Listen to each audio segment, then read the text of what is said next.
Nicolas Alberani, bonjour. Bonjour. Vous êtes le directeur sportif de la SIG. Merci de nous accorder cet entretien au milieu d'Uranus sur le parquet. Alors vous affrontez Monaco ce dimanche, mais surtout le club traverse en ce moment une passe difficile. Et on va tenter aujourd'hui d'en comprendre les raisons et aussi de savoir comment vous espérez relever la tête. Alors d'abord, la SIG reste sur 5 défaites de suite, notamment la dernière contre Cholet qui a été assez douloureuse, 30 points. La SIG est 12e. D'abord, quel est le moral des troupes? Comment ça va?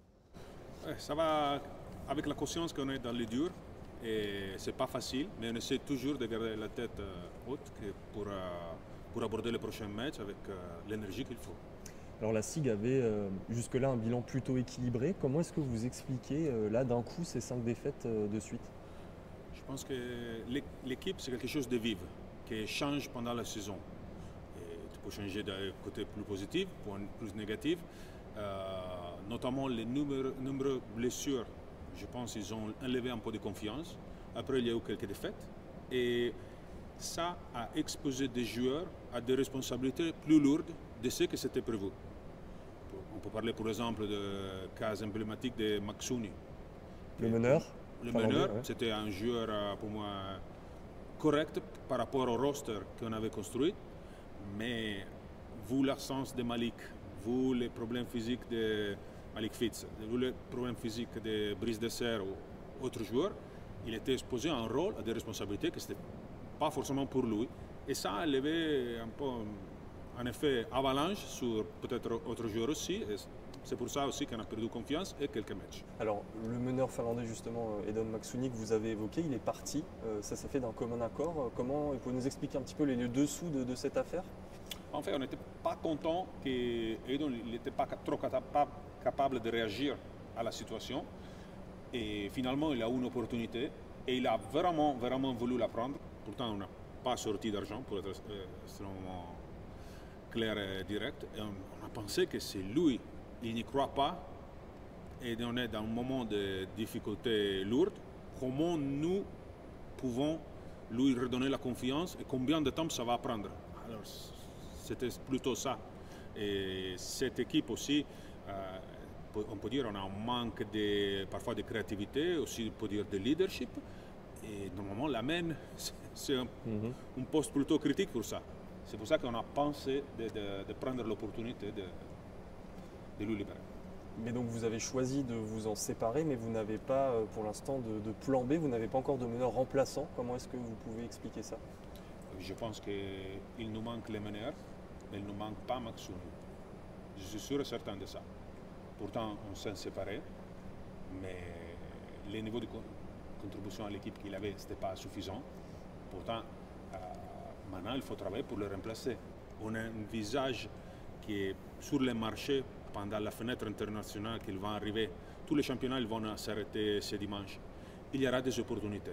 C'était plutôt par rapport à ça. On ne pensait pas d'avoir une solution prête. On savait, on était conscients. Quand tu es là, il faut décider, car peut-être si on garde Maxouni pour 2 matchs en plus, après on perd l'opportunité qu'il le plaît. Et alors il faut rester avec Maxouni jusqu'à la fin. Et ce sera quoi le profil du prochain meneur? C'est un meneur fort, scoreur, américain, pourquoi pas? On peut aussi signer un Américain, pourtant je pense que ce sera un joueur de personnalité. Plutôt ça. Je l'aime plutôt de le profil de la personnalité que ce qui nous manque parfois. Un calibre par exemple comme Marcus Keane, comme on a connu un peu Aurenius, qui mettait un peu le feu, qui était un vrai leader, un scoreur? Pourquoi pas. Marcus c'est un profil un peu extrême, mais oui, pourquoi pas. Quelque chose de plus similaire à ça qu'au profil de Maxouni. Donc ça c'est pour le cas du meneur, mais il y a d'autres problèmes dans l'équipe. Vous avez évoqué notamment les blessés. L'infirmerie n'a cessé d'être pleine en fait cette saison. Est-ce que vous pouvez nous faire une petite revue d'effectifs des joueurs qui sont encore sur le carreau à l'heure actuelle? On a vraiment pas mal de blessés. On espère de récupérer Fitz pendant la fenêtre internationale. Ugo Invernizzi, on espère aussi. Qui est blessé à la cheville. Qui est blessé à la cheville. On a notre 2 postes 5 qui aujourd'hui ils ne sont pas à 100%. Pourtant, parfois, les spectateurs, vous regardez l'équipe et j'imagine, par exemple, Brice Dessert avec Nanterre, il joue 4 minutes. Pourtant, il est là, mais il n'est pas là. Mais à la fin, cette équipe, elle était construite avec une idée assez claire de mettre pression toujours au poste 5. Aujourd'hui, on n'a pas plus de poste 5. Pourtant, on a essayé même d'intervenir sur le marché pour soutenir les rosters. Et le club, il était, je pense, assez présent. Et même là, je pense qu'on ne peut pas trop reprocher aux partenaires, aux présidents qui ont été proches du staff pour intervenir. Justement, vous parlez aussi des blessés, vous avez recruté des pigistes, et également Amadou Sow qui est là jusqu'à la fin de la saison. La LNB cette année a imposé seulement 3 changements. Vous en avez déjà 2, c'est aussi pour ça que vous prenez votre temps pour le meneur? Oui, on est en chasse, mais vu que c'est notre dernier cartouche, il faut tirer quand tu es vraiment proche de l'objectif et pas faire des tentatives. C'est ça aussi. Parce que pour que les choses soient claires, une fois que vous aurez recruté le meneur qui remplacera Maxuni, ce sera terminé. Il n'y aura plus de possibilité d'ajouter un joueur à l'effectif. Exactement. C'est plutôt ça. En fait, il faut comprendre que le règlement, c'est quelque chose de lunaire. Il était fait, je ne sais pas par qui. Je pense que ce sont des personnes qui vivent sur la Lune, honnêtement. On cherche la stabilité des effectifs, mais ça, tu ne peux pas imposer la stabilité des effectifs dans un environnement qui n'est pas stable du tout. Car on ne contrôle pas les blessures. On ne contrôle pas que Maxuni, qui pour moi, c'est un top joueur. Il a démontré toujours avec l'équipe nationale de Finlande. Il a démontré à Portel où il était le meilleur titulaire d'une équipe qui avait play-off. Mais vu la situation, il a passé la tête. Et ça, tu ne peux pas prévoir. Et ce n'est pas forcément au club. Pourtant, le règlement, il nous donne des constants incroyables. Et je crois que ça, c'est une limitation. Il faut savoir que quand on trouvera le bon meneur, il faut être sûr au 110%. On ne peut pas faire des paris. Et si on en revient aux blessés, quand on a autant de blessés dans une saison, est-ce que c'est la faute à pas de chance? Est-ce qu'il peut y avoir d'autres raisons aussi? Je pense que toujours c'est un problème de chance, mais quand tu es autant blessé, il faut qu'on va s'interroger pour trouver la solution pour la suite. Car on ne peut pas dire qu'il y a zéro responsabilité par notre part. Surtout en blessure, c'est incroyable. Et ça peut être quoi les responsabilités? C'est des entraînements qui sont trop poussés, une préparation physique qui n'a pas été forcément la bonne? Peut-être que la préparation physique, c'est compliqué car on n'a pas eu de blessures musculaires, on n'a eu que des traumas. On a eu 2 joueurs comme Maxuni et Artis qui se blessent avec l'équipe nationale. Pourtant, on a vu des choses incroyables. Peut-être qu'on n'a pas bien géré les charges de travail à un moment donné, au moment de la rentrée, mais ça ne sert à rien d'investiguer maintenant. On verra à fin de saison qu'est-ce qu'on a fait, comment on a travaillé là-bas. Franchement, c'est vraiment beaucoup. Alors, ça nous permet d'en venir un peu au coach Laurent Villa qui a fait ses preuves. Il ne faut pas douter de ça évidemment en Betclic Elite ces dernières années. Il garde la confiance pour l'instant de la direction. Comment vous travaillez ensemble, vous? Quel est votre rôle à vous? Comment est-ce que vous intervenez aussi sur le sportif, parce que vous êtes directeur sportif? Et comment lui mène la barque aussi avec ses joueurs? Quelle est la répartition des rôles entre vous? On travaille vraiment à côté, car notre bureau, effectivement, ils sont un à côté de l'autre. On travaille en pleine transparence et on soutient les projets du coach. Effectivement, on a bien aimé ses idées par rapport au effectif et on l'a suivi, on le soutient. Et il se trouve aujourd'hui à coacher une équipe, je ne vais pas dire que ce n'est pas la sienne, mais c'est une équipe beaucoup différente de ce qu'on avait imaginé cet été. Et les coachs staff, ils ont toujours géré des émergences. C'est ça le problème qu'on a eu cette saison. Le coach, il n'a pas trop, la première partie de saison un peu, mais il n'a pas trop développé, pas pu développer l'effectif, car toujours mais c'est qui aujourd'hui à l'entraînement? C'est ça que ça se passe à la SIG en ce moment. Et le coach, il essaie de gérer. Je donne un autre exemple. On avait fait un effort dans un moment assez positif pour nous, après 2 victoires ensuite à La Rochelle et Dijon. Bon moment, on dit on veut faire plus et on met Amadou Sow, qui est un joueur expérimenté au niveau, etc. Et à ce moment-là, ça peut penser qu'on va exagérer. Pourquoi tu touches un effectif qui vient de 2 victoires? Mais heureusement qu'on a fait ça, car si on ne fait même pas ça, on n'a pas joueur. Pourtant, on voulait améliorer le roster, mais on a fait le minimum à la fin pour les soutenir. Mais là-bas, quand tu prends la décision, tu ne sais même pas. Pourtant, c'était une décision peut-être un peu plus agressive, Mais à la fin, non, c'était complètement conservatif. Est-ce que vous avez fait quand même malgré tout des erreurs depuis le début de saison? Il y a eu ces blessés, on l'a dit, c'est la faute aussi à pas de chance. Est-ce qu'il y a eu des erreurs aussi manifestes que vous avez identifiées aujourd'hui? Oui, alors je pense qu'on a fait des erreurs vu la situation actuelle.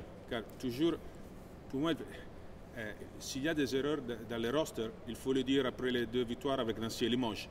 Car là-bas, c'est l'effectif, c'est complet. Et là-bas, il faut dire, OK, il y a des erreurs dans le roster. Aujourd'hui, c'est clair qu'on a des manques. C'est clair que Maxouni, ce n'était pas l'homme de la situation, qu'il n'était pas l'homme qui, éventuellement, s'il y a des problèmes, pourra prendre le relais de la leadership et garder comment dire, le moral, les ambitions de l'équipe à un bon niveau. Ça, probablement, c'était une erreur. Après, l'équipe, c'est quelque chose de vivre et un pièce soutient l'autre. Et sans notre 2 postes 5, c'est pas la même équipe. Hein. Alors Nicolas, on va prendre un peu de recul. C'est la première saison cette année complète du nouveau président Christophe Lasvigne, après 13 ans de Martial Bellon. C'était un peu la fin d'une ère, on l'a beaucoup dit. Est-ce que cette nouvelle présidence, ça a aussi une incidence sur le sportif? Est-ce que le président intervient? Qu'est-ce qui a changé par rapport à il y a 2 ans? Ça a changé. Maintenant, il faut dire qu'on a beaucoup de stabilité et on travaille assez bien, car entre les deux, il y a eu une saison de tremblement de terre. Que ça, on peut dire, on a même impacté sur le côté sportif, ça c'est factuel. Mais avec Christophe, on travaille côté à côté, avec Franklin Tellier aussi, et je pense qu'on est une belle équipe. Le président, il est toujours au soutien du projet. On fait des choses, on intervient, on parle aux joueurs, on essaie de garder le moral positif, on met pression d'une manière, je crois, correcte. Et après, chaque jour, il y a un blessé. Le président n'est pas un magicien. Bien sûr, bien. En tout cas, il est impliqué, ça on le sait, il connaît bien le club aussi, hein, parce qu'il a monté les échelons petit à petit. Est-ce que vous avez peur que le public, à un moment donné, se lasse ou vous lâche? Il y a 10 ans, la SIG était en finale quasiment tous les ans. Là, vous avez encore, je crois, cette saison, un taux de remplissage de 93%. Est-ce qu'il y a cette peur aussi que le public déserte un petit peu? Je pense que le championnat français a beaucoup changé. Il y a 3 équipes qui sont monstrueuses. Il y a un 4e comme Bourg qui est, comment dire? Juste les 3 équipes, c'est Paris, Monaco, Lasvel, hein, oui, évidemment, qui ont des masses salariales bien plus élevées. À Monaco, c'est 12 fois votre masse salariale, par exemple. Oui, et Bourg-en-Bresse aussi. Nous sommes plutôt dans les milieux et ça peut basculer d'un sens à l'autre. Au départ, maintenant, ça changeait beaucoup. On avait, on peut dire, la 6e masse salariale. Oui, c'est vrai, mais on était plus proche à la 13e qu'à la 5e. Que la 4e. Pourtant, on est vraiment dans une situation où il faut avoir patience, il faut soutenir l'équipe, il faut oublier ce que c'était la SIG quand c'est vrai que la SIG faisait la finale, mais je donne quelques chiffres. Là-bas, il y avait le premier ou le 2e budget du championnat et le budget avant, c'était, on peut dire, je parle de masse salariale, 33-40% plus grand qu'aujourd'hui. Pourtant, il y a des équipes qui sont montées. La SIG, maintenant, on a fait un travail incroyable par rapport à la saison passée. Pourtant, la nouvelle vague avec Matt Pokora, Christophe Schalk, Franklin, on s'est déjà, comment dire, vous avez pu augmenter, bien lancé. Après, autant de blessures, il te mange confiance. Pourtant, c'est vrai qu'on a un bon budget. Mais le budget, il est à l'infirmerie. On regarde les matchs à côté de moi. Il n'est pas sur le terrain.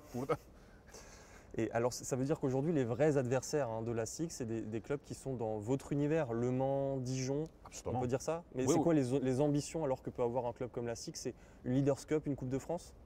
Une Leaders Cup ou une Coupe de France. Aujourd'hui, gagner le championnat, c'est trop compliqué avec les matchs qui peuvent aller en série de 5 matchs. C'est impossible. Non, c'est l'objectif, c'est regarder les championnats. Non, mais c'est bien de le dire aussi parce que non, il ne faut pas rêver. Gagner aujourd'hui. Oui. Non, je pense que gagner le championnat pour la SIG, ça veut dire être 5e, 6e. Mais il n'y a rien. Peut-être un jour prendre la place de Bourg-en-Bresse quand on pourra revenir à la compétition européenne. Mais il faut oublier les finales. Ça, c'est l'histoire.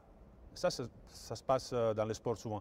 L'histoire peut être un poids problématique pour les équipes que ces gars-là, ils ne savent pas que quand il y avait ici des joueurs cadres comme, je sais pas, un jeune Paul Lacombe, Fall, coaché par Vincent, c'était différent. Aujourd'hui, on est là pour nous battre avec des équipes comme notre niveau.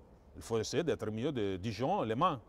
Donc sur une Coupe de France par exemple, qui peut être un objectif un peu délaissé parfois par les Oui. trois gros, ça peut être ça encore un objectif par exemple. Oui, oui, oui, exactement. Le Leaders Cup, toujours.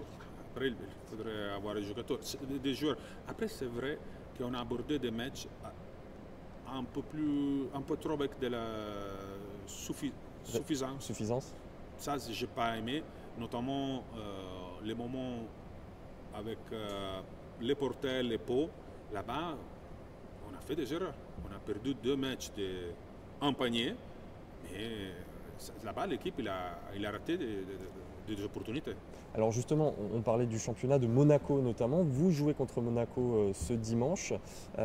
Sur un match, par contre, là, on peut avoir toutes les ambitions du monde contre une équipe comme ça.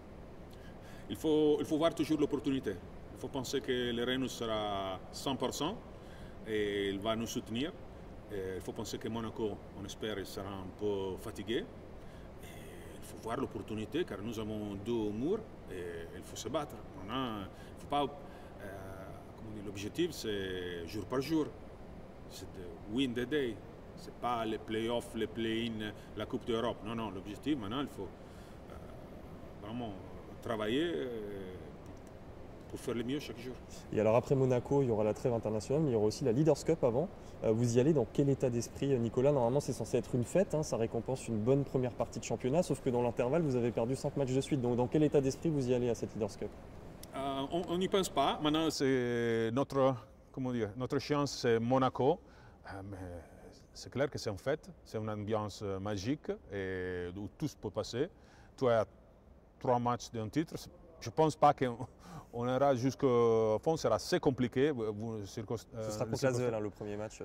Oui, c'est contre l'Asvel. Et déjà, on sera content de n'avoir pas de nouvelles blessures après Monaco. Après, on peut penser à l'Asvel et aborder le match pour une petite revanche de ce qui s'est passé à Lyon. Et donc ensuite, après la trêve internationale, comment vous envisagez la fin de saison? Voilà, la dernière partie de saison, aujourd'hui. La fenêtre internationale, pour nous, elle aura un poids incroyable pour travailler, récupérer des blessés, peut-être faire un match amical, un peu resserrer l'effectif et il faut trouver le meneur. Pourtant, c'est le moment clé de la saison pour nous. Ben, on vous le souhaite en tout cas que ça se passera bien. Nicolas, merci beaucoup pour cet entretien. Et puis, merci à vous. allez la SIG. Merci, forza SIG.